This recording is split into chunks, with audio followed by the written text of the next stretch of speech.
Bible గ్రంథంలో సంసోను దేవుని మీద ఆనుకున్న ప్రతిసారి విశిష్టమైన బలాన్ని ప్రదర్శించాడు. దేవుని గొప్పతనాన్ని నిరూపణ చేయగలిగాడు ప్రభువును ఆనుకున్న ప్రతిసారి. బైబిల్ మీరు ఎవరినైనా తీసుకోండి, దావీదుని మీరు తీసుకోండి. దేవుని మీద ఆధారపడినప్పుడు దావీదు తన స్తోమతకు స్థాయికి మించిన శత్రువును కూడా జయించగలిగాడు. ఈరోజు నీ జీవితంలో నిరాశ, నిస్పృహ, ఒంటరితనం, వేదన, బంధకాలు, రకరకాల ఎడిక్షన్స్ అన్నీ కూడా గొలియాతు వలె నీ ముందు నిలబడ్డాయా? నువ్వు నన్ను జయించలేవు అని సవాలు చేస్తున్నాయా? దావీదు వలె దేవుని మీద ఆనుకో. ఆయన ఇచ్చే బలాన్ని స్వీకరించు. ఆత్మబలం ద్వారా ఖచ్చితంగా నువ్వు శత్రువుని జయించవచ్చు. అంత మాత్రం కాకుండా దేవుడు నీకు సమాధానం ఇస్తాడని బైబిల్లో రాయబడింది. God gives piece.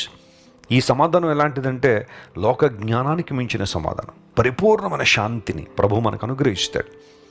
ఎవని మనస్సు నీ మీద ఆనుకునునో వానిని నీవు పూర్ణ శాంతి గలవనగా చేస్తావని బైబిల్ సెలవిచ్చింది.